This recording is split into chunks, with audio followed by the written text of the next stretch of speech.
They say when blood spills on Louisiana soil, the earth remembers forever. Tonight, the Red River plantation would learn that some secrets are worth killing for. Stay with me, because what you're about to discover will change everything you think you know about love, power, and survival in 1833. The morning mist clung to the Red River like a shroud when the news spread through Bellefonte Plantation, faster than wildfire through dry cotton. Nathaniel Burke was dead. The 25-year-old overseer who'd arrived from Tennessee 3 years ago, with his leather whip and nervous smile, lay motionless in the grain cellar, his skull cracked open like a melon dropped from heaven. Master Edmund Rousseau stood over the body, his face pale as morning fog. "Fetch the sheriff," he barked to his houseboy, then paused, studying the scene. No signs of struggle, no robbery. Just Nathaniel's lifeless form sprawled between sacks of corn, his eyes staring at nothing.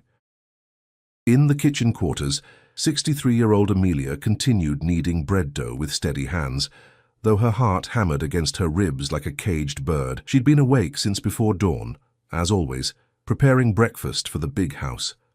The other slaves whispered around her. Who could have done such a thing? Young Master Nathaniel was firm but fair. Wasn't he? Amelia said nothing. She never said much of anything. "Hold, Amelia," called Rousseau from the doorway, his boots clicking against the wooden floor. "You were in the kitchen all night?" "Yes, master," she replied without looking up, her voice carrying the weight of decades. "Been baking since 4 o'clock. Bread don't make itself." Rousseau studied her weathered face, searching for something he couldn't name. Amelia had been on this plantation longer than anyone, bought as a child when his father still ran things.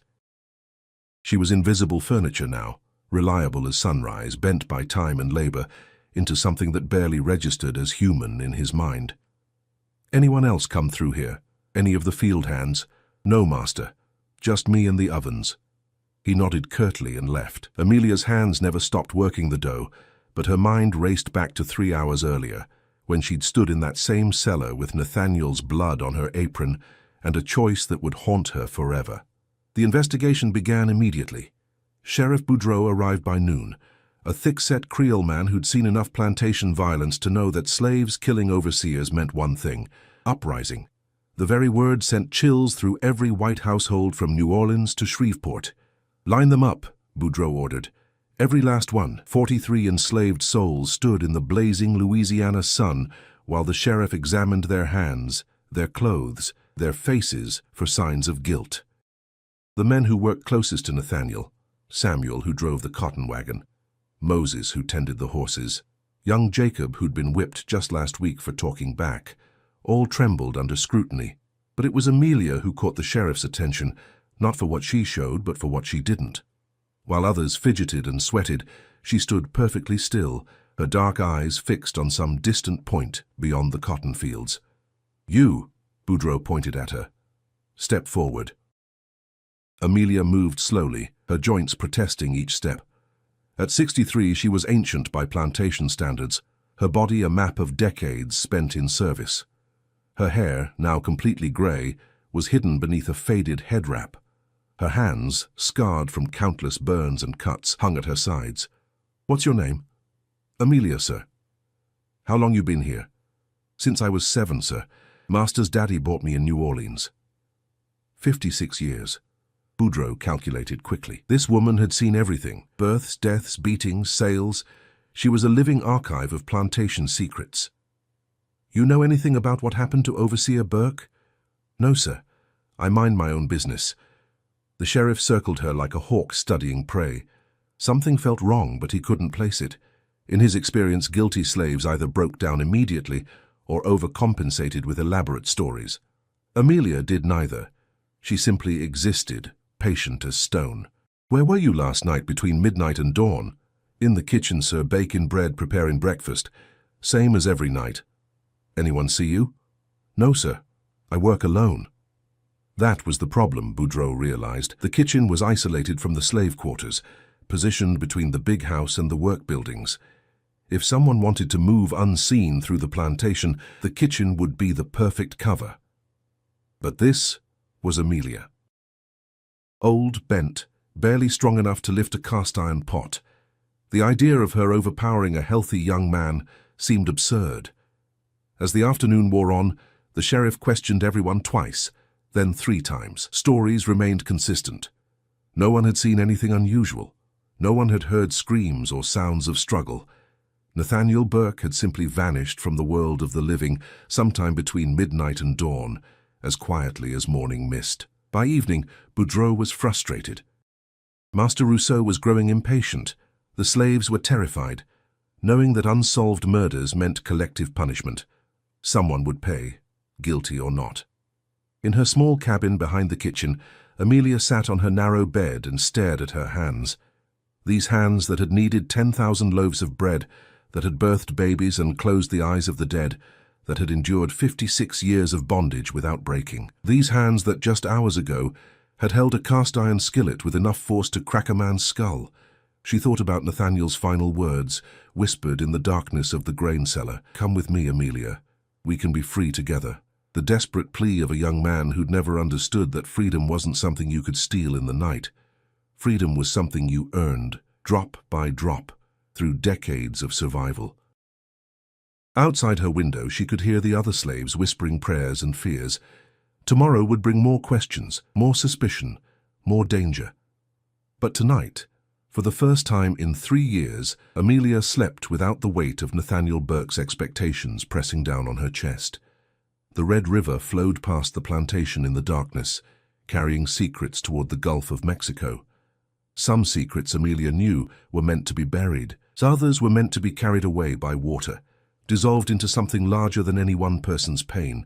But the most dangerous secrets, the ones that could destroy everything, those had to be protected with blood.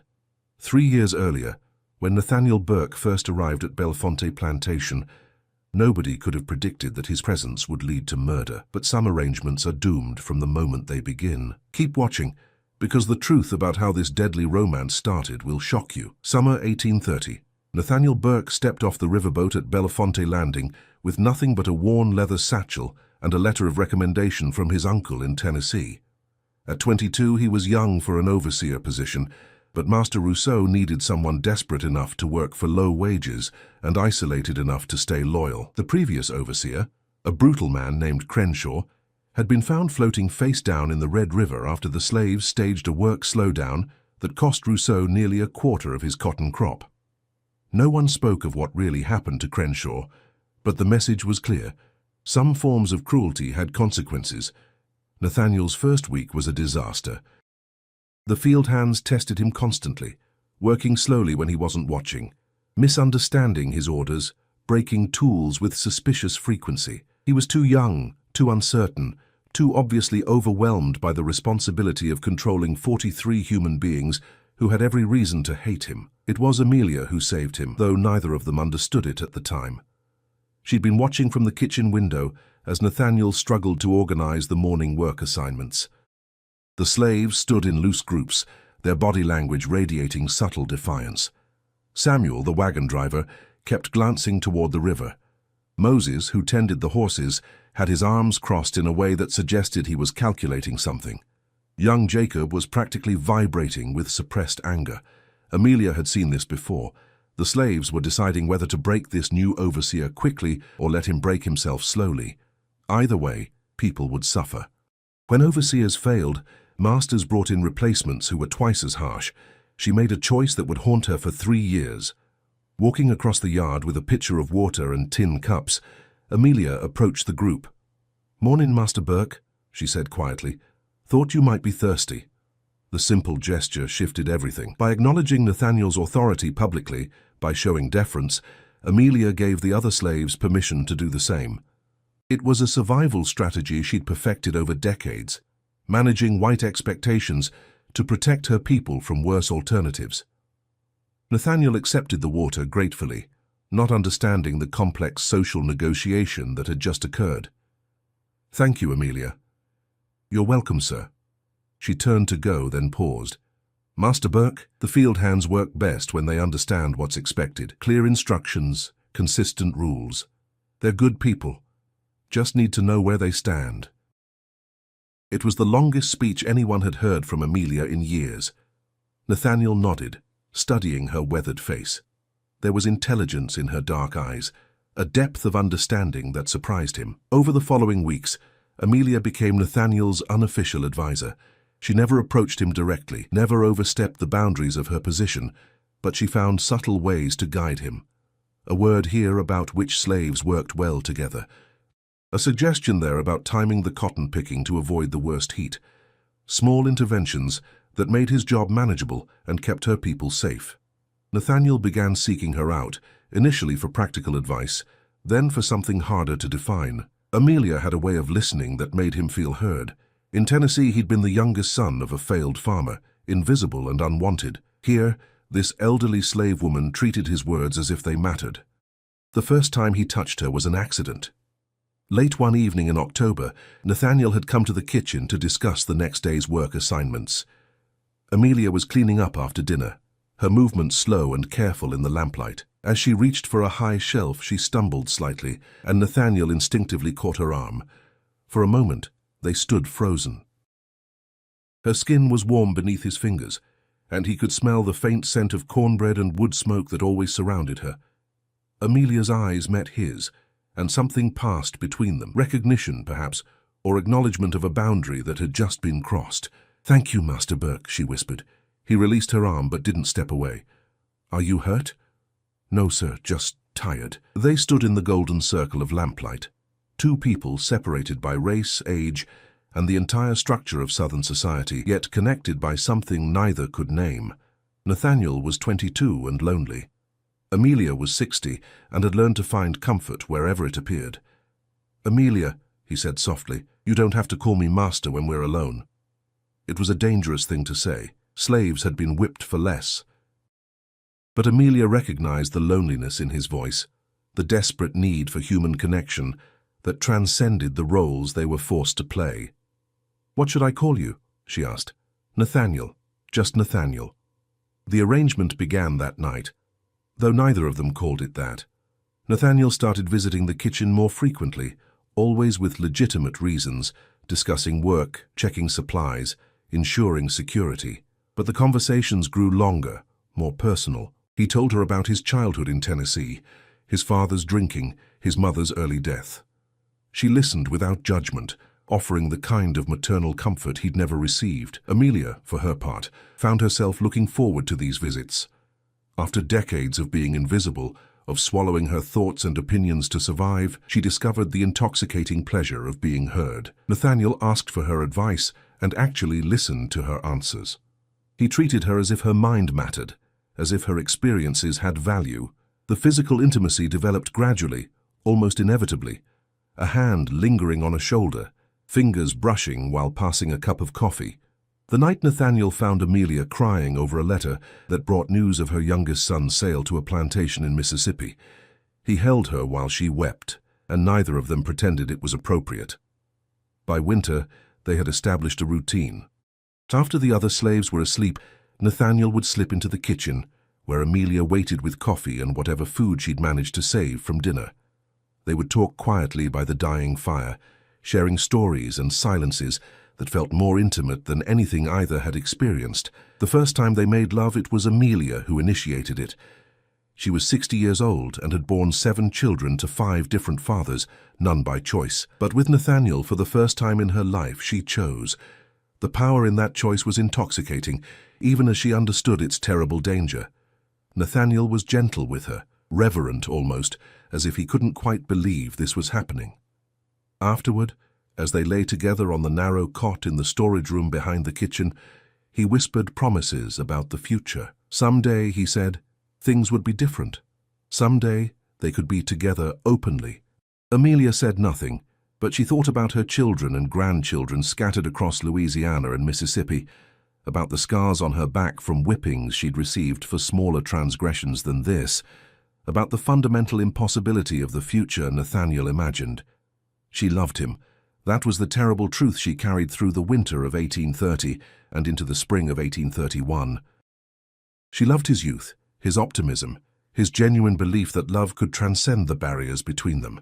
But she also knew that love, in their world, was a luxury that could cost everything.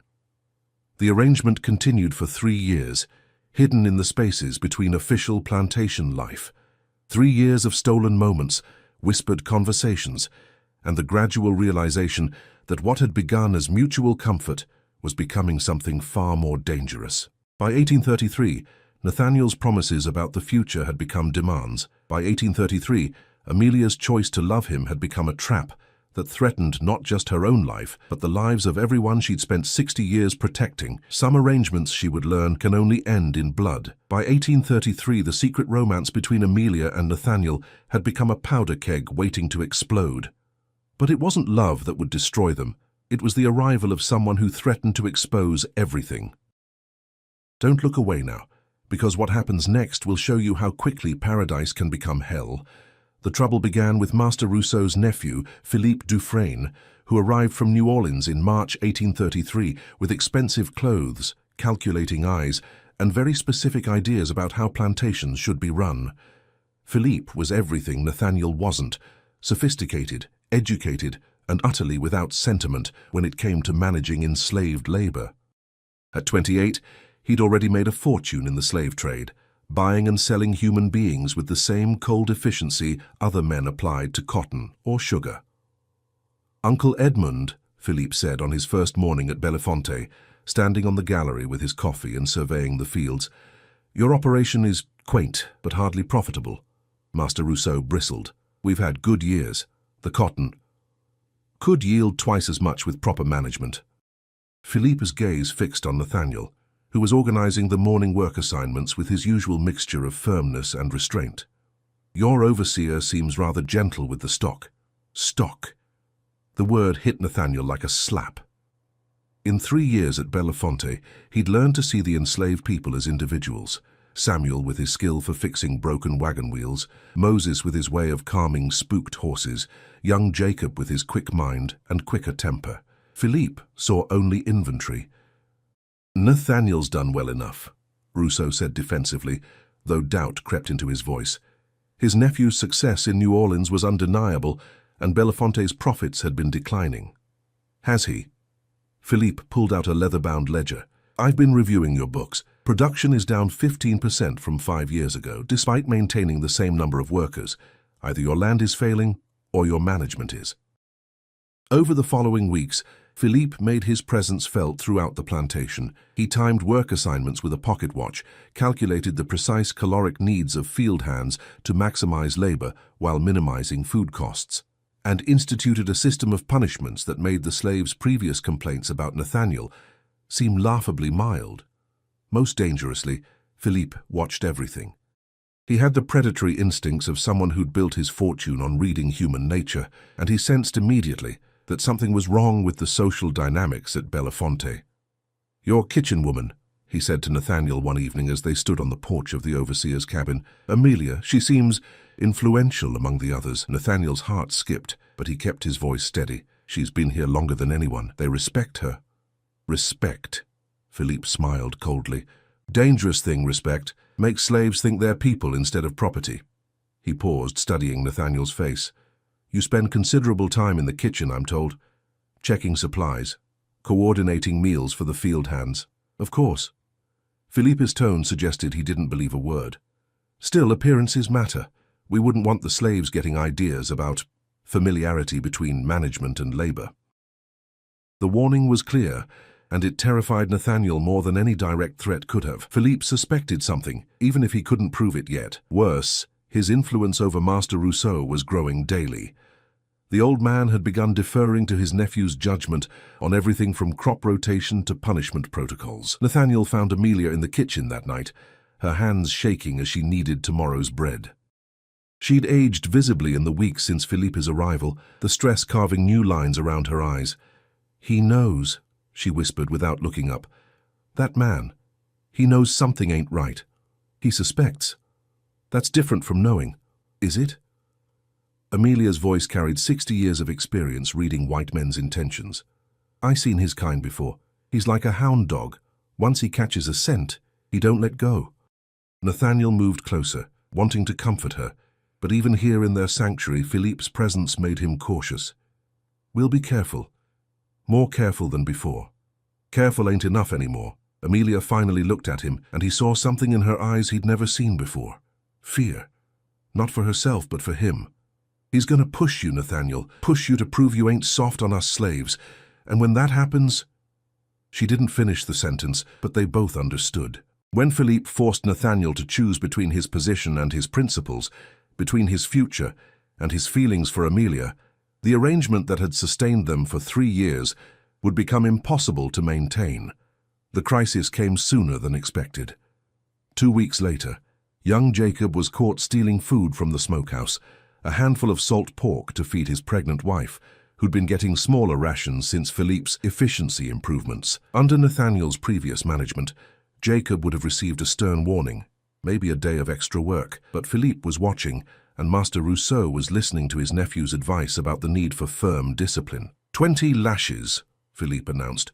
Public whipping. Make an example. Nathaniel's stomach turned.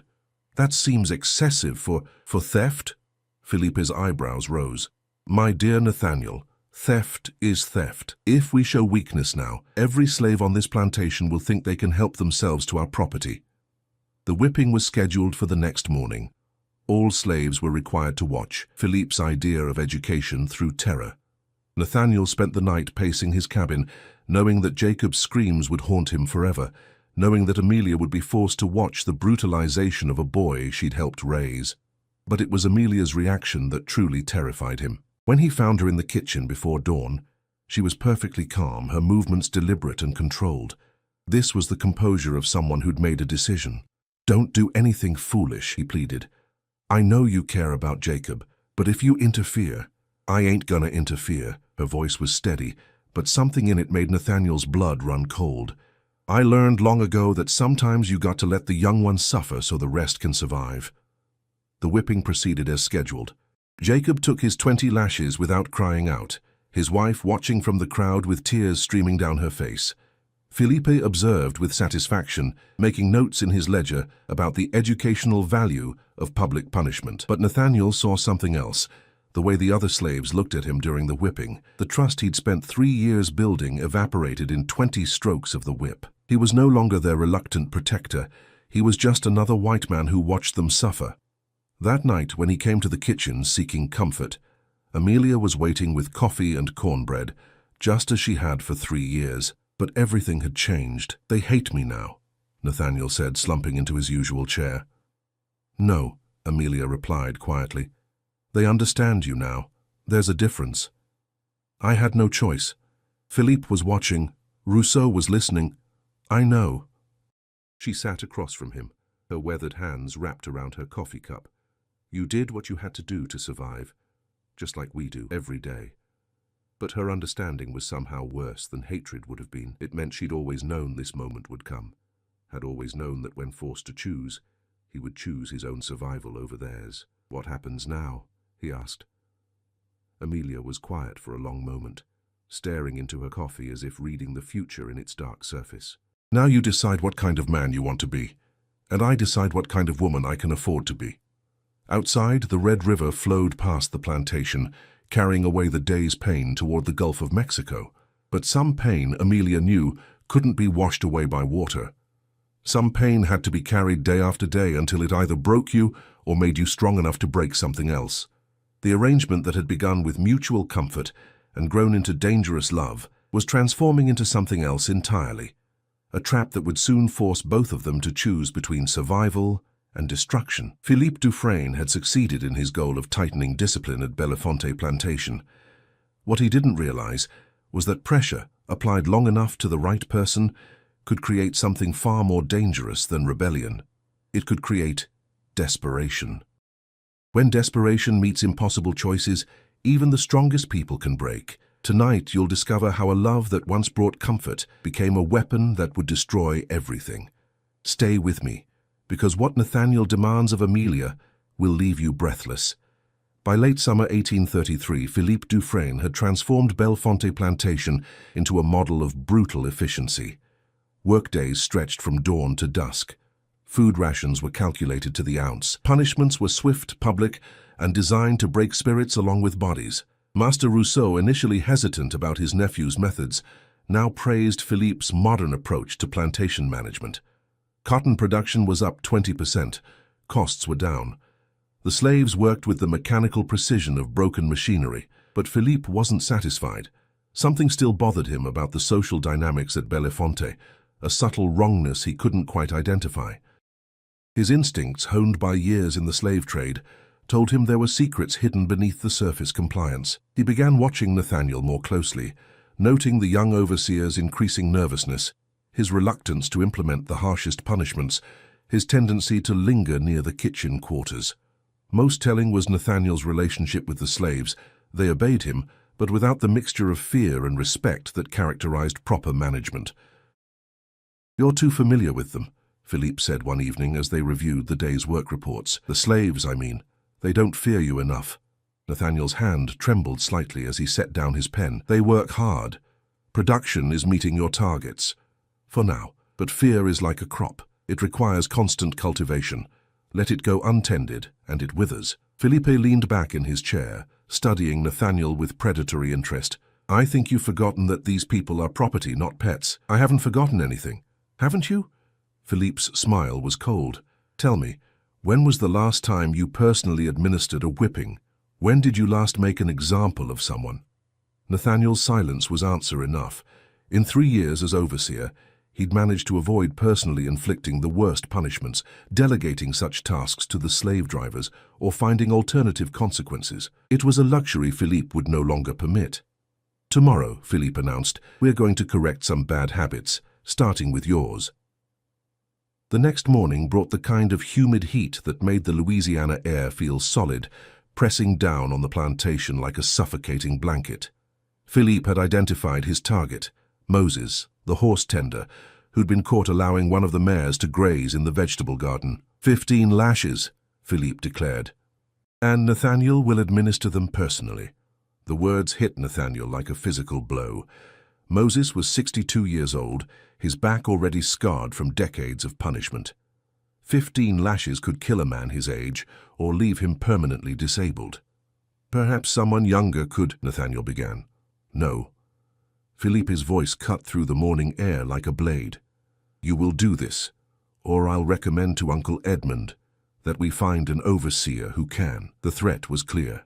Refuse, and Nathaniel would lose his position, his income, his reason for being at Bellefonte. But more than that, he would lose Amelia. A new overseer would mean new arrangements, new dangers, new impossibilities. Moses was brought to the whipping post in the center of the slave quarters, his wrists bound above his head. The other slaves were assembled to watch, their faces carefully blank. Amelia stood with the kitchen staff, her dark eyes fixed on Nathaniel with an expression he couldn't read. Philippe handed Nathaniel the whip, 9 feet of braided leather designed to tear flesh from bone. "Proceed." Nathaniel's hands shook as he gripped the handle. He'd held this whip before, carried it as a symbol of authority, but never used it. The weight felt wrong in his hands, too heavy and too light at the same time. "I'm waiting," Philippe said softly. The first lash was weak, barely marking Moses's skin. Philippe clicked his tongue in disapproval. "That won't do. Put your back into it." The second lash drew blood. Moses grunted but didn't cry out. The third opened a gash across his shoulder blades. By the 5th, Nathaniel was sobbing, tears streaming down his face as he continued the brutal work. Amelia watched it all, her expression never changing. But inside, something fundamental was breaking. This was the man she'd loved for 3 years, the man she'd comforted and counseled and given her body to. This was the man who'd promised her that love could transcend the barriers between them. When it was over, Moses was cut down and carried away by the other slaves. Philippe clapped Nathaniel on the shoulder with mock congratulation. "Much better. You're learning." That night, Nathaniel came to the kitchen as usual, but everything had changed. His hands still shook from the morning's violence. His clothes still carried the smell of Moses's blood. "I had no choice," he said before Amelia could speak. "You understand that, don't you? I had no choice." Amelia poured coffee with steady hands, her movements automatic after 3 years of this ritual. "We all got choices, Nathaniel. Some just cost more than others. If I'd refused, Philippe would have had me dismissed. Then what?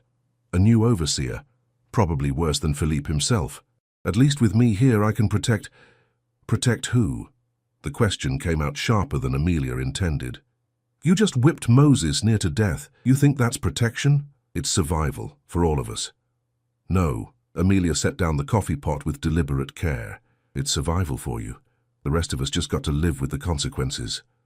They sat in silence for a long moment, the weight of 3 years pressing down between them. Finally, Nathaniel reached across the table and took her hand. "Come away with me." The words hung in the air like smoke from a dying fire. Amelia stared at him, not quite believing what she'd heard. "What? Leave? Tonight? We'll go north, to Ohio or Pennsylvania. I have some money saved, enough to get us started. We can be free there, together."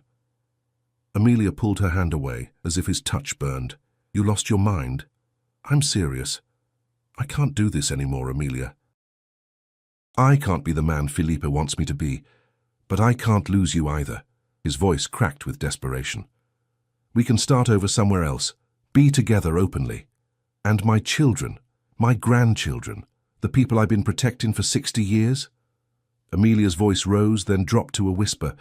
"You want me to abandon them so you can feel better about yourself? They're not your responsibility. They're my blood." The words exploded from her with decades of suppressed emotion. "You think I can just walk away from my babies because you finally figured out what kind of man you really are?" Nathaniel recoiled as if she'd struck him. "That's not... I love you, Amelia. Doesn't that mean anything?" "Love?" She laughed bitterly. "You love the idea of me, the comfort I give you, the way I make you feel like a good man despite everything. But you don't love me enough to understand what you're asking.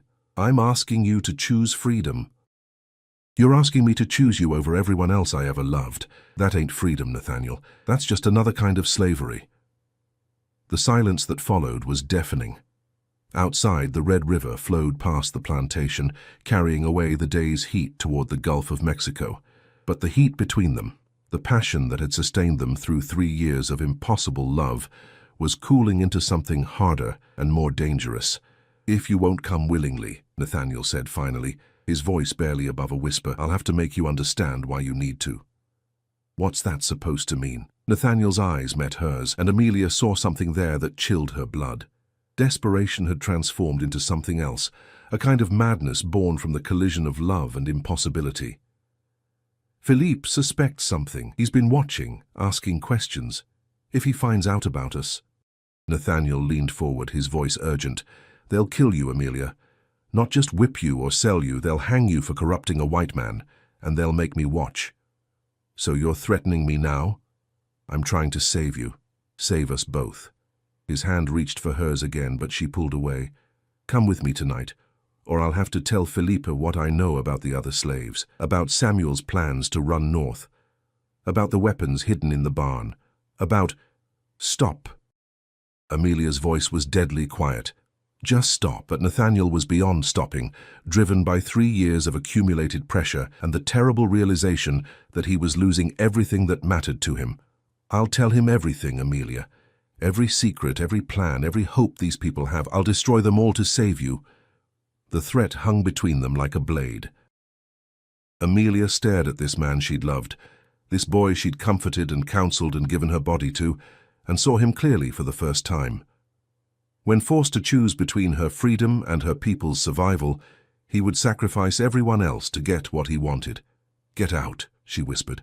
"Amelia, get out of my kitchen. Get out of my sight. And don't you ever come back here talking about love." Nathaniel stood slowly, his face pale in the lamplight. "You have until tomorrow night to decide. Come with me, or watch everything you've tried to protect burn to the ground." He left her sitting in the darkness, surrounded by the tools of her trade, knives and skillets and cast-iron pots that had fed a plantation for 3 years, tools that could nourish or destroy, depending on how they were used. Amelia sat in the silence for a long time, thinking about choices and consequences, about love and survival, about the difference between protection and destruction. By the time the sun rose, she had made her decision. Some threats she knew could only be answered with blood. When love becomes a weapon and protection becomes impossible, even the gentlest soul can be driven to violence. Tonight, you'll witness the moment Amelia realizes that some threats can only be answered with blood. Don't turn away now. What happens next will change everything you thought you knew about survival. The day after Nathaniel's ultimatum dawned grey and oppressive, with storm clouds gathering over the Red River like an omen. Amelia went about her morning routine with mechanical precision, lighting the kitchen fires, preparing breakfast for the big house, kneading bread for the evening meal. But her mind was elsewhere, calculating possibilities and consequences with the cold logic of someone who'd spent 60 years navigating impossible situations. She had until nightfall to decide: abandon everyone she'd ever loved to save herself, or watch Nathaniel destroy them all out of spite and desperation. But Amelia had learned something in 6 decades of bondage that Nathaniel, for all his education and privilege, had never understood. Sometimes the only way to protect what you love is to destroy what threatens it. The morning brought its usual parade of plantation business. Philippe conducted his daily inspection with military precision, timing work assignments and calculating efficiency ratios. Master Rousseau followed behind like an eager student, absorbing his nephew's lessons in modern management. Nathaniel moved through his duties like a man walking in his sleep, his face pale and his hands trembling whenever he thought no one was watching. But Amelia was always watching. She'd made a career of reading white men's moods and intentions, and what she saw in Nathaniel terrified her more than Philippe's calculated cruelty ever could. Philippe was predictable, a businessman who saw slaves as inventory to be managed efficiently. Nathaniel had become something far more dangerous, a desperate man with nothing left to lose. Around midday, Samuel approached the kitchen with a broken harness that needed mending. As Amelia examined the leather straps, he spoke in the low, careful voice slaves used when discussing dangerous topics. Word is, the young master been asking questions about who goes where after dark, who talks to who. Samuel's weathered hands worked the leather as he spoke. Some folks getting nervous. Amelia nodded without looking up. Folks got reason to be nervous. You know something we should know. For a moment, Amelia considered telling Samuel everything. About the 3-year arrangement, about Nathaniel's threats, about the impossible choice she faced. But she'd spent 60 years protecting her people by keeping dangerous secrets, and she wouldn't stop now. Just keep your heads down, she said finally. Storm's coming, but it'll pass. Samuel studied her face, reading the weight behind her words. What kind of storm? The kind that changes everything. That afternoon, while Philippe conducted his efficiency reviews and Master Rousseau tallied cotton projections, Amelia made her preparations. She moved through the kitchen with purpose, gathering what she would need. A cast-iron skillet heavy enough to crack bone. A sharp knife, honed to razor sharpness for cutting meat, a length of rope, ostensibly for hanging herbs to dry. Most importantly, she composed a letter, the first she'd written in 40 years, laboriously scratched out on a piece of paper torn from Master Rousseau's account books. The words came slowly, her hand cramped from decades of labor, but the message was clear. Master Rousseau, your overseer been taking liberties with slave women. Check the grain cellar tonight after midnight. You'll find proof of what I'm saying. A concerned friend. It was a lie, of course. But it was the kind of lie that would explain what Philippe would find in the morning. Nathaniel's body in the grain cellar, killed by a jealous husband or outraged father defending family honor. The kind of lie that would protect the other slaves from suspicion while giving the white men a story they could accept. As evening approached, Amelia felt a strange calm settle over her. She'd made her choice, and with it came a kind of peace she hadn't experienced in 3 years. No more stolen moments in the kitchen, no more whispered promises about impossible futures, no more watching the man she loved transform into something monstrous under pressure. Nathaniel appeared at the kitchen door just after sunset, his face haggard and his clothes disheveled. He'd been drinking. She could smell the whiskey on his breath from across the room. Have you decided? He asked without preamble. Amelia continued stirring the pot of stew she was preparing for tomorrow's breakfast. I've decided. And? She turned to face him, and for a moment he saw something in her expression that made him step backward. It was the look of someone who'd moved beyond fear into a realm where only necessity mattered. I'll meet you in the grain cellar at midnight, she said quietly. We can talk there, away from prying eyes. Relief flooded Nathaniel's face. You'll come with me? Leave tonight? We'll discuss it.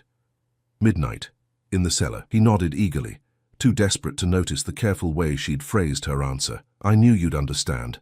I knew you'd see that this is the only way. After he left, Amelia finished her preparations. She banked the kitchen fires, cleaned her workspace, and set out ingredients for tomorrow's breakfast. A routine she'd followed for 3 years, though she knew she wouldn't be there to complete it. At 11:30, she made her way across the darkened plantation toward the grain cellar. The building stood apart from the other structures, isolated enough that sounds wouldn't carry to the slave quarters or the big house. It was where Nathaniel had suggested they meet for their final conversation, and it would be where their arrangement finally ended.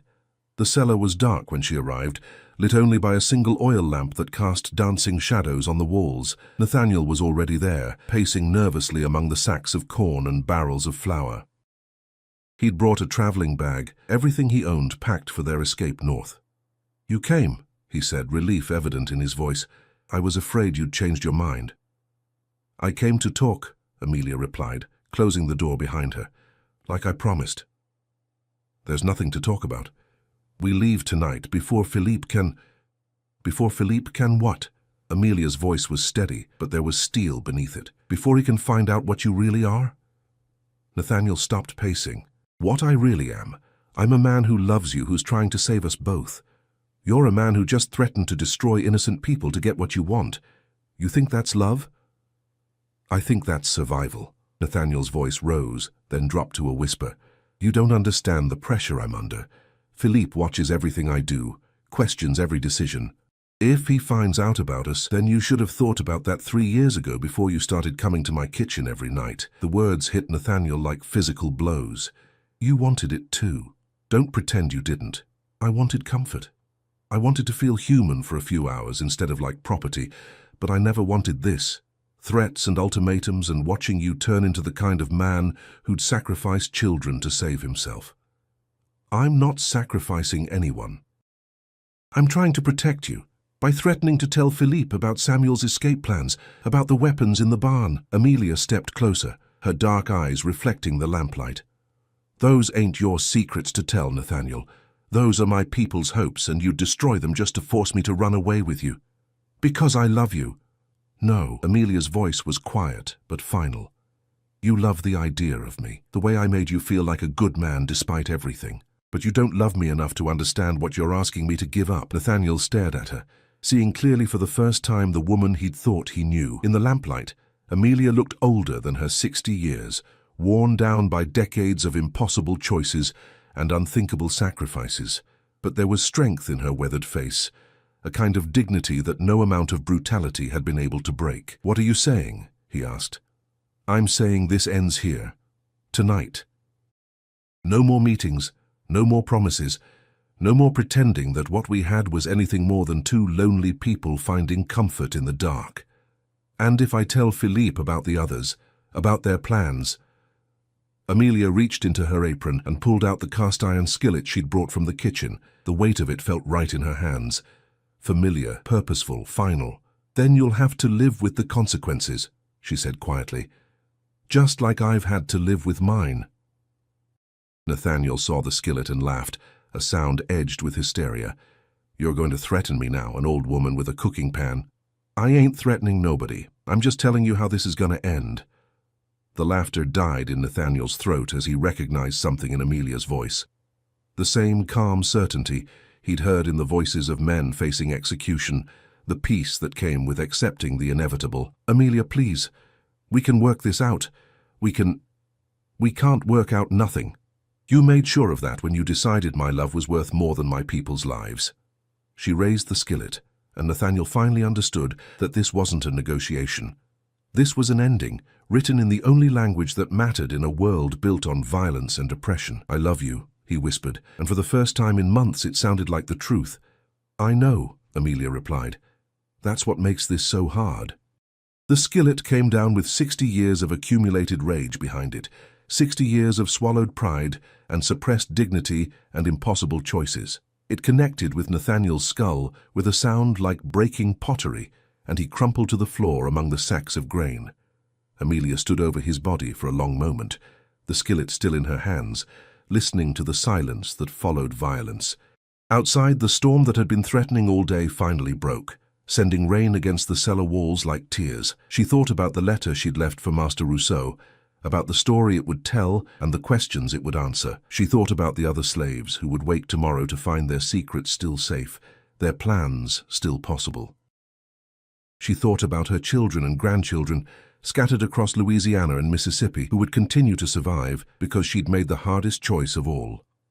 Most of all, she thought about Nathaniel, young, desperate, broken by a system that had destroyed them both in different ways. She'd loved him truly and completely for 3 years. But love, in their world, was a luxury that could cost everything. Some choices, Amelia knew, could only be made once. Some prices could only be paid in blood, and some kinds of love were too dangerous to survive. The storm raged outside, washing the plantation clean for another day of impossible survival. But in the grain cellar, surrounded by the tools of sustenance and the weight of necessity, Amelia had finally found a kind of peace. The arrangement was over. The reckoning had begun. The morning after Nathaniel's murder, Belafonte Plantation became a powder keg of suspicion and fear. But as the investigation unfolds, you'll discover that some secrets are harder to uncover than others, and some lies are more dangerous than the truth. Keep watching, because what the sheriff finds will shock you. Dawn broke grey and sullen over Belafonte Plantation, the storm having passed, but leaving the air thick with humidity and the smell of wet earth. Pastor Rousseau found the anonymous letter slipped under his office door when he came down for his morning coffee, the crude handwriting barely legible in the pale light. Your overseer been taking liberties with slave women. Check the grain cellar tonight after midnight. You'll find proof of what I'm saying. Rousseau's hands trembled as he read the words twice, then a third time. Taking liberties. The euphemism covered a multitude of sins, all of them potentially catastrophic for a plantation's reputation. If word spread that his overseer had been forcing himself on slave women, he found Nathaniel's body 20 minutes later, sprawled among the sacks of corn with his skull cracked open like an egg. The sight sent him stumbling backward, his breakfast rising in his throat. In 40 years of plantation management, he'd seen plenty of violence, whippings, beatings, the occasional accident that befell troublesome slaves. But this was different. This was his overseer, a white man, murdered on his own property. Felipe arrived within the hour, summoned by a breathless house slave. He examined the scene with the cold efficiency of someone accustomed to violence, noting the position of the body, the weapon, a cast-iron skillet that had been left beside Nathaniel's head, and the complete absence of any signs of struggle. Whoever did this caught him completely by surprise, Philippe observed, crouching beside the body. One blow, perfectly placed, either very lucky or very skilled. Sheriff Boudreau arrived by mid-morning, his face grim as he surveyed the scene. The anonymous letter had already shaped his thinking. This was about sexual impropriety, about a slave woman defending her honor or a slave man defending his family.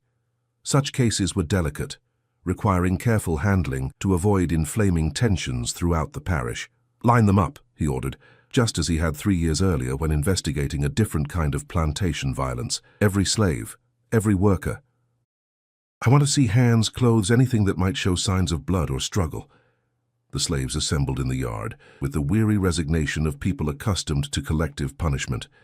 They stood in neat rows under the blazing Louisiana sun, while Boudreau examined each one, looking for scratches, bruises, bloodstains, any physical evidence that might identify Nathaniel's killer. Amelia stood with the kitchen staff, her weathered hands clasped in front of her, her dark eyes fixed on some distant point beyond the cotton fields. She'd washed thoroughly before dawn, scrubbing away any trace of the previous night's violence, and changed into a clean dress. Her movements were calm, deliberate, showing none of the nervous energy that marked the other slaves. "You," Boudreau pointed at Samuel, the wagon driver. "Step forward." Samuel approached with obvious reluctance, his massive frame tense with barely controlled fear. At 55, he was one of the strongest men on the plantation, easily capable of overpowering a younger man like Nathaniel. "Where were you last night between midnight and dawn?" "In my cabin, sir, sleeping with my wife and children." "Anyone else see you there?" "My family, sir, and the folks in the cabin next door. Walls ain't thick." Boudreau made notes in his ledger, then moved on to Moses, the horse tender. The old man's back was still bandaged from the whipping Nathaniel had administered just weeks earlier. Clear motive for revenge. "You had reason to hate Overseer Burke," Boudreau observed. Moses kept his eyes downcast. I don't hate nobody, sir. Hate's a luxury I can't afford. But he whipped you. 20 lashes for letting a horse graze where it shouldn't. That must have made you angry. Angry don't change nothing, sir, just makes things worse. The questioning continued through the morning, each slave offering alibis that were impossible to verify but difficult to disprove. They'd been in their cabins, sleeping with family members who would naturally lie to protect them. They'd been tending sick children, mending clothes, praying, the mundane activities that filled the hours between exhaustion and dawn. When Boudreau reached Amelia, he paused. Something about her composure bothered him, the same wrongness he'd sensed 3 years earlier during his previous investigation. She was too calm, too controlled, like someone who'd prepared for this moment. State your name and position.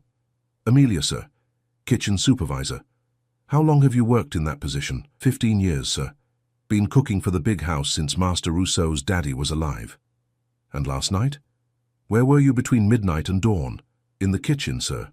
Preparing breakfast, same as always. Anyone see you there? No, sir, I work alone at night. Boudreau circled her slowly, noting the steadiness of her hands, the way she met his gaze without flinching. In his experience, guilty slaves either broke down immediately or overcompensated with elaborate stories. Amelia did neither. She simply existed, patient as stone. The weapon was a kitchen implement, he observed, a cast-iron skillet from your domain. Yes, sir. I noticed it was missing this morning. When did you last see it? Yesterday evening, sir. Used it to fry chicken for the big house dinner. And you didn't notice it was gone until this morning? No, sir. I got dozens of pots and pans. Don't count them every night. Philippe stepped forward, his calculating eyes fixed on Amelia. Sheriff, if I may, this woman has been at Belafonte longer than anyone. She knows every secret, every hiding place, every weakness. What are you suggesting? I'm suggesting that if someone wanted to move through this plantation unseen, to strike without warning, they'd need intimate knowledge of the layout, the routines, the vulnerabilities. Philippe's voice carried the authority of someone accustomed to being heard. Who better than the kitchen supervisor? Boudreau considered this, studying Amelia's weathered face. You knew Overseer Burke well? Well enough, sir. He came to the kitchen regular-like, checking on supplies and such. Just checking on supplies? The question hung in the air like smoke. Amelia felt the weight of 43 pairs of eyes watching her, waiting to see how she'd respond. One wrong word, one hint of the truth, and everything she'd sacrificed to protect would be destroyed. Yes, sir, just supplies. The anonymous letter suggests otherwise. It claims Burke was taking liberties with slave women. Do you know anything about that? Amelia's expression never changed, but inside, her heart hammered against her ribs. This was the moment she'd prepared for, the lie that would either save them all or damn them. I wouldn't know nothing about that, sir. Master Burke always conducted himself proper around the kitchen staff. Always? Yes, sir, always. Philippe's eyes narrowed. Something in her tone, some subtle emphasis, suggested layers of meaning beneath the simple words. Sheriff, I think we should search her quarters. Look for evidence, blood-stained clothing, anything that might... Already done, Boudreau interrupted. Searched every cabin, every hiding place. Found nothing. It was true. Amelia's quarters had been thoroughly examined, revealing only the sparse possessions of someone who'd spent 60 years owning nothing. The blood-stained dress from the previous night had been burned in the kitchen fires before dawn, reduced to ash and scattered to the wind. As the morning wore on, Boudreau's frustration grew. The physical evidence was minimal. A single blow to the head, no signs of struggle, no witnesses, no clear motive that couldn't apply to half the slaves on the plantation. The anonymous letter suggested sexual impropriety, but none of the slave women would admit to being assaulted, and Nathaniel's reputation, while not spotless, contained no obvious scandals. This is getting us nowhere, Philippe muttered as they watched the slaves return to their work assignments. Someone killed Burke, and someone knows who did it. These people protect each other, Boudreau replied. Always have, always will. Breaking their silence requires special methods. The threat was clear, and it sent a chill through the assembled slaves. Special methods meant torture, systematic brutality designed to extract confessions through pain. Someone would be selected as an example, beaten until they provided names, real or fabricated. But before Boudreau could implement his special methods, Master Rousseau appeared with news that changed everything. "Sheriff?" he called from the porch of the big house, waving a piece of paper. "I've received word from the parish courthouse. There's been a development." The three white men gathered on the porch, while the slaves continued their work, straining to overhear fragments of conversation carried on the humid air. "What kind of development?" Boudreau asked. "A witness," Rousseau replied, his voice tight with excitement. "Someone saw a figure moving through the plantation last night around midnight, a woman heading toward the grain cellar." Philippa leaned forward. "Who? Which woman?" The witness couldn't be certain in the darkness, but... Rousseau paused dramatically. "They described someone tall, moving with purpose, carrying something heavy." Boudreau's mind raced through the possibilities. Most of the slave women were small, worn down by decades of hard labor, but there were exceptions. Women whose size and strength made them capable of overpowering a man like Nathaniel. "Bring me the tall ones," he ordered. "Every woman over 5.5 feet, every woman strong enough to swing a skillet with killing force." The selection process was humiliating and terrifying. Women were measured against a marked post, their height recorded in Boudreau's ledger. Their hands were examined for calluses that might indicate unusual strength. Their reputations were discussed like livestock evaluations. Amelia, at 5 feet 4 inches, was dismissed immediately. Too small, too old, too frail to have committed such a violent act. The irony wasn't lost on her. 60 years of being underestimated by white men had finally worked in her favor. But as the investigation focused on other suspects, Amelia felt no relief. She watched as younger, stronger women were subjected to increasingly aggressive questioning, their alibis picked apart, their families threatened. Sarah, who worked in the laundry and stood nearly 6 feet tall. Rebecca, who helped with the heavy lifting in the smokehouse. Mary, whose husband had been sold away just months earlier, leaving her with clear motive for revenge against any white man. The special methods began that afternoon. Sarah was selected first, tied to the whipping post, and subjected to increasingly brutal questioning. When she maintained her innocence, the lash fell across her back. When she continued to deny involvement, the questions turned to her knowledge of other slaves' activities. Amelia watched from the kitchen window, her hands clenched into fists as Sarah's screams echoed across the plantation. This was the price of her choice, innocent people suffering for her actions, bearing the weight of her decision to protect them all. But as the sun set over Belfonte plantation, casting long shadows across the cotton fields, Amelia knew she'd made the only choice possible. Nathaniel's threats would have destroyed far more people than his death ever could. Sometimes protection required sacrifice, and sometimes love demanded the ultimate price. The investigation would continue, she knew. More women would be questioned, more backs would be bloodied, more families would be torn apart by suspicion and fear. But the secrets that mattered, the escape plans, the hidden weapons, the network of hope that sustained her people, those would remain safe. In the grain cellar where Nathaniel had died, sacks of corn waited to feed the plantation through another season. The blood had been cleaned away, the evidence removed, the story rewritten to fit the needs of those who survived. Some truths, Amelia understood, were too dangerous to speak. Some lies were more merciful than honesty, and some kinds of love could only be preserved through violence.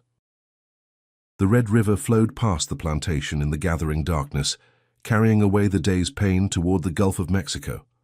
But some pain, Amelia knew, had to be carried forever. The weight of necessary choices, the burden of protecting what mattered most, the terrible knowledge that sometimes the greatest act of love was also the greatest crime.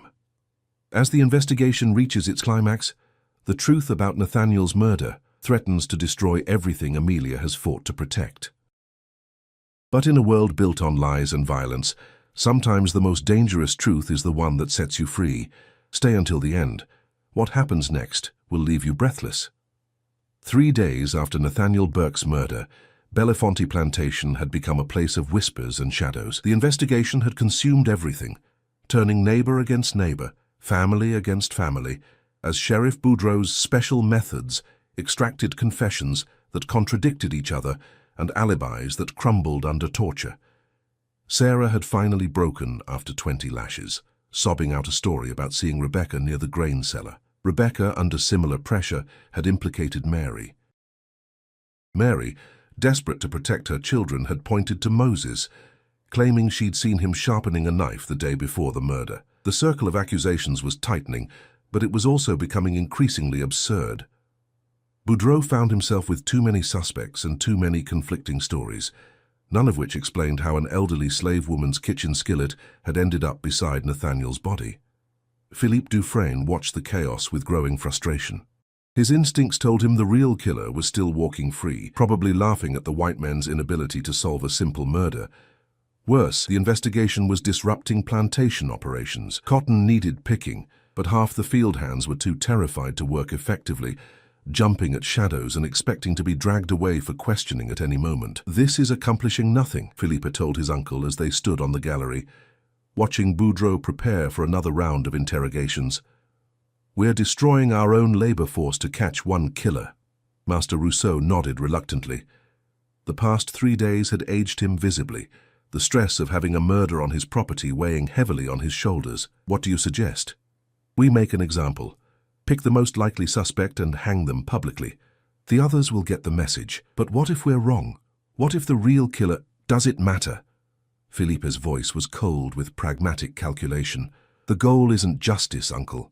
It's control. These slaves need to understand that killing a white man has consequences, regardless of who actually did it." Before Rousseau could respond, a commotion erupted in the yard below. Boudreau was shouting orders, his deputies moving with sudden urgency. A new witness had come forward, a field hand named Thomas, who claimed to have remembered something crucial about the night of the murder. "I seen her," Thomas gasped, his words tumbling over each other in his eagerness to please. "Seen her clear as day, walking toward the cellar with something in her hands." "Who?" Boudreau demanded. "Which woman?" "The old one, the kitchen woman, Amelia." The words hit the assembled crowd like a thunderbolt. Amelia, who'd been dismissed as too small and frail to commit such a violent act. Amelia, who'd stood calmly through 3 days of investigation, never wavering in her story. Philippe's eyes lit up with predatory satisfaction. Of course, the perfect suspect, invisible, trusted, with access to the weapon and intimate knowledge of the plantation's routines. But as the deputies moved to arrest Amelia, she was nowhere to be found. The kitchen was empty, her quarters abandoned, her few possessions scattered as if she'd left in haste. "Search everywhere," Boudreau ordered. "The barns, the fields, the river. She can't have gone far."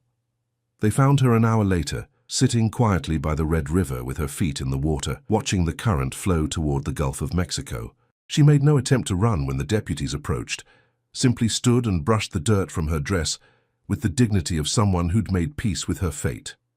"Amelia," Boudreau said, as the shackles clicked around her wrists, "you're under arrest for the murder of Nathaniel Burke." "Yes, sir," she replied quietly. "I expect I am." The confession came that evening, delivered in the same calm voice she'd used to deny involvement just days earlier. Sitting in the makeshift jail cell they'd constructed in the plantation's tool shed, Amelia told her story with the precision of someone who'd rehearsed it carefully. "He was forcing himself on the young women," she said, her dark eyes fixed on Sheriff Boudreau's face. "Been doing it for months, threatening to have them sold if they told anyone. I couldn't let it continue." "So you killed him?" "I confronted him, told him to stop. He laughed, said there wasn't nothing an old woman like me could do about it." Amelia's voice never wavered. "So I showed him what this old woman could do." It was a lie, of course, but it was the kind of lie that white men could understand and accept. A protective mother figure defending innocent young women from sexual predation. It fit their expectations of how slaves should behave, noble and self-sacrificing within the boundaries of their station.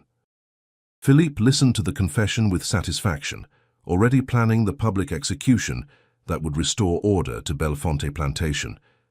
But something nagged at him, some detail that didn't quite fit the narrative Amelia was presenting. "Which women?" he asked suddenly. "Which specific women was Burke assaulting?" Amelia met his gaze steadily. "I ain't gonna name names, sir. They've been through enough without having their shame made public. But surely you can give us some indication." "No, sir, I can't and I won't."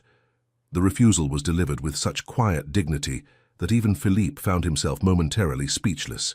Here was a woman facing certain death, yet still protecting others with her silence. The trial, such as it was, took place the next morning in the parlor of the big house. Master Rousseau served as judge, Philippe as prosecutor, and a nervous young lawyer from town as Amelia's defense counsel. The proceedings were a formality.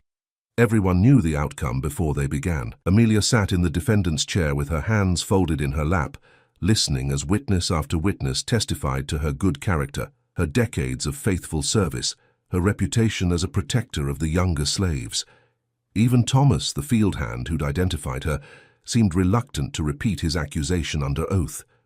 When called upon to speak in her own defense, Amelia stood slowly, her joints protesting after a night on the tool shed's hard floor. "I ain't got much to say," she began, her voice carrying clearly through the crowded room.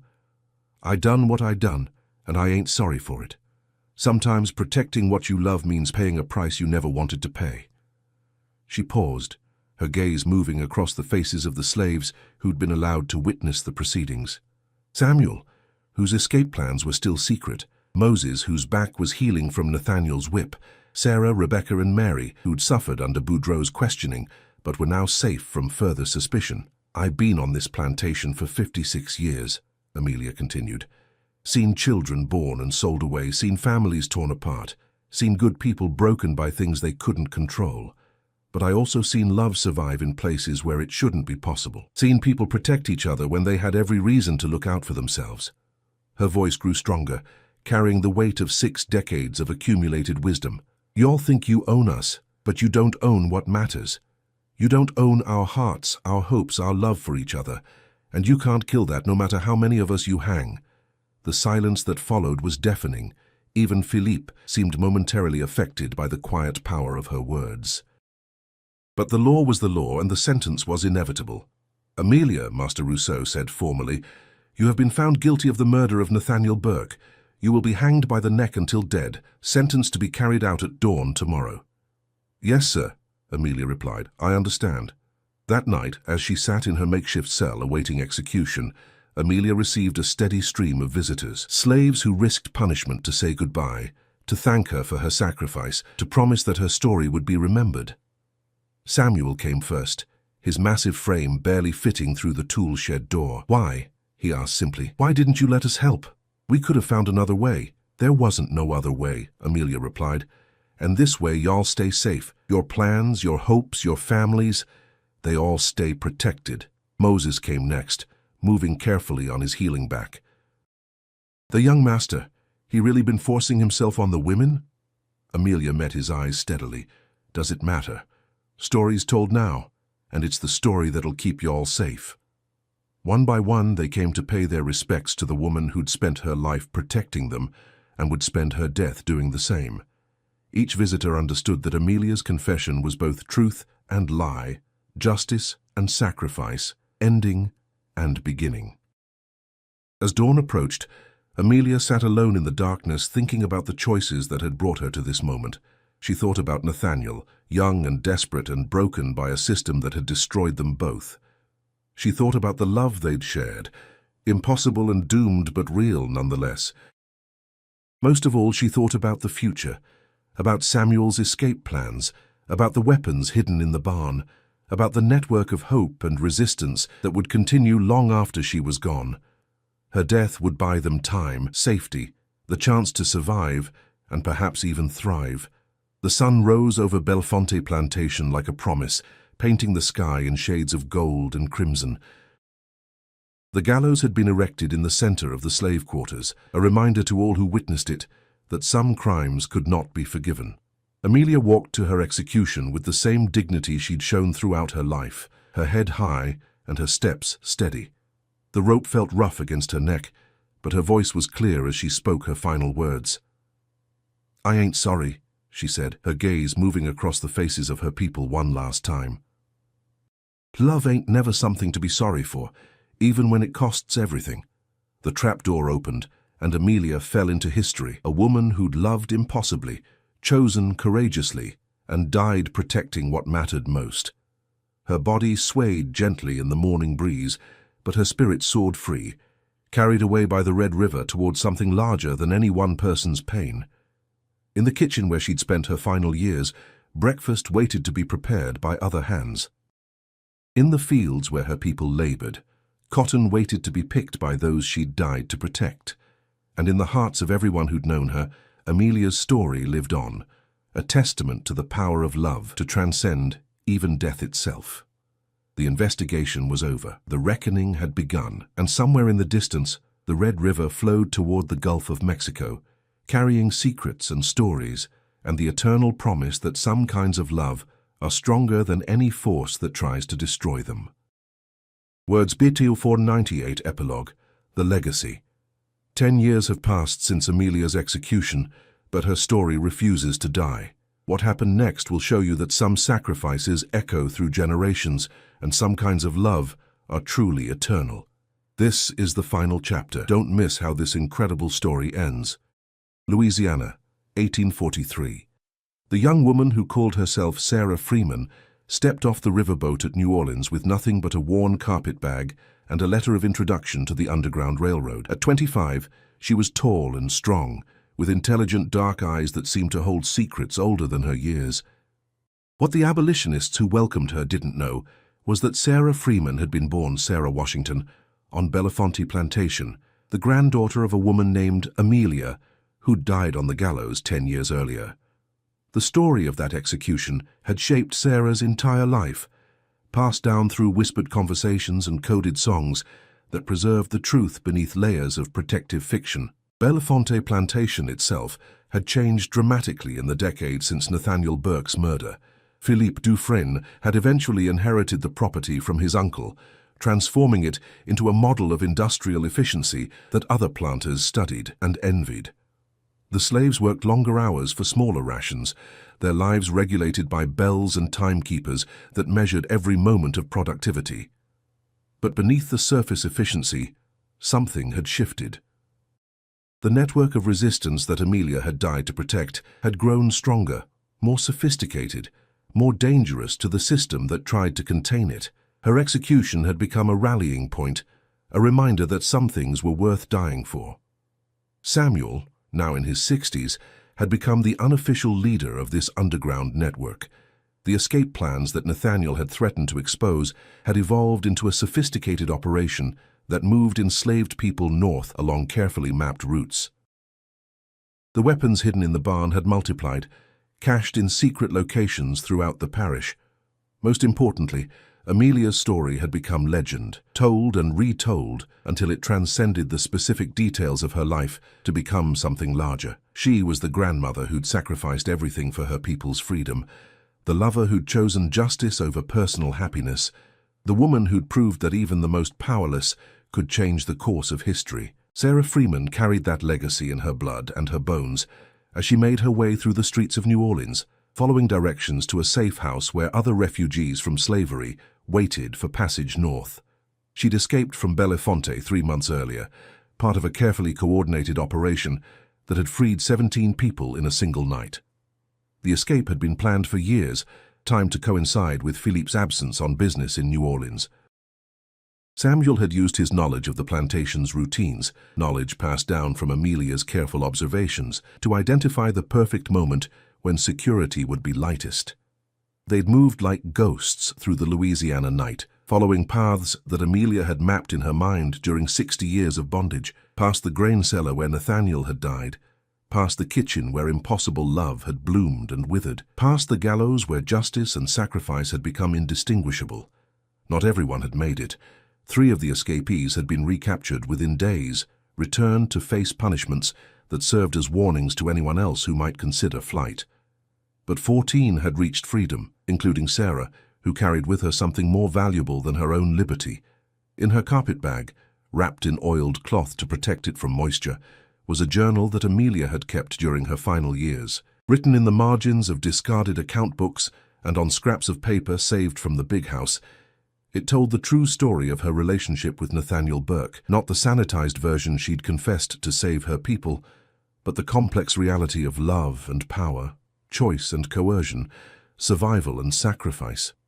The journal revealed truths that would have been too dangerous to speak while Amelia lived, how Nathaniel's initial kindness had gradually transformed into possessive desperation, how their stolen moments of tenderness had become tainted by the fundamental impossibility of their situation, how love, in a system built on dehumanization, could become another form of violence. But it also revealed something else: the careful way Amelia had documented every detail of plantation life, every weakness in its security, every opportunity for resistance. Her love affair with Nathaniel had been real, but it had also been a form of intelligence gathering, a way of learning the enemy's vulnerabilities while appearing to submit to them. Sarah had memorized every word of that journal before burning it in a New Orleans fireplace, ensuring that its secrets would live on in human memory rather than vulnerable paper.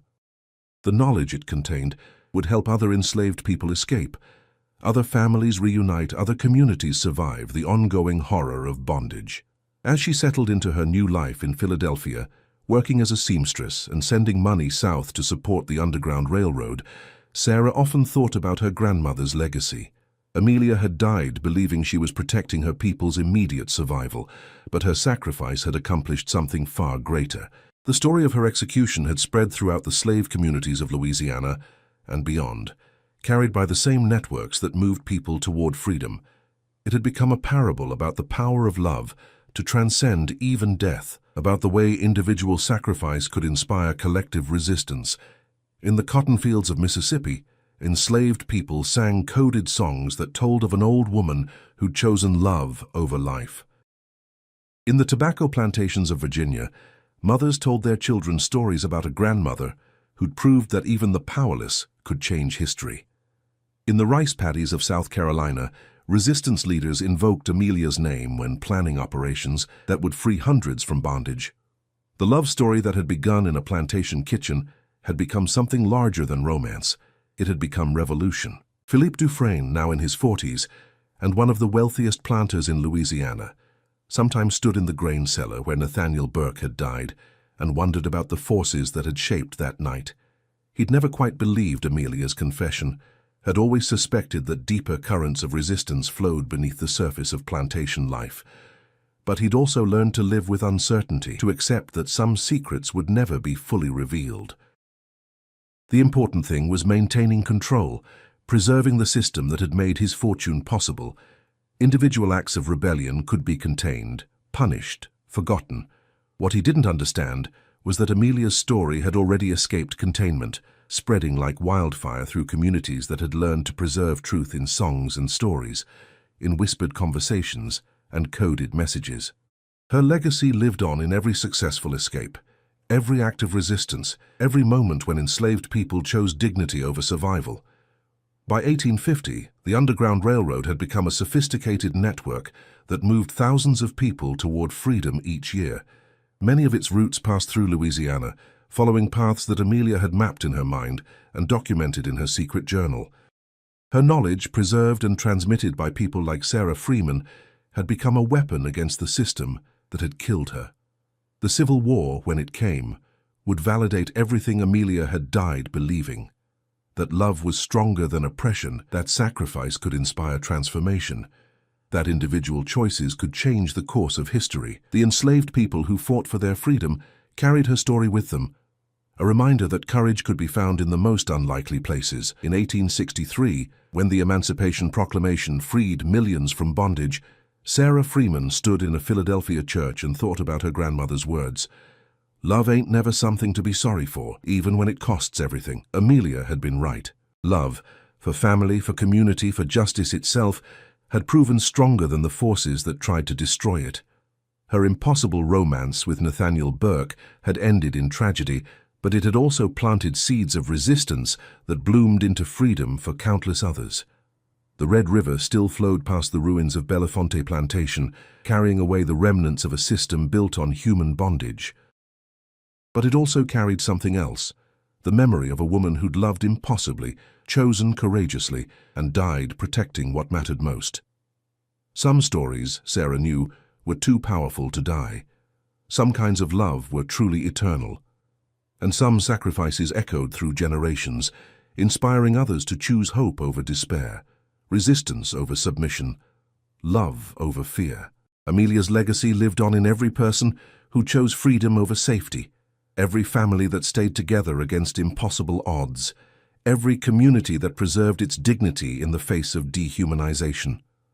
Her story had become part of the larger story of survival and resistance, of love's power to transcend even the most brutal systems of oppression.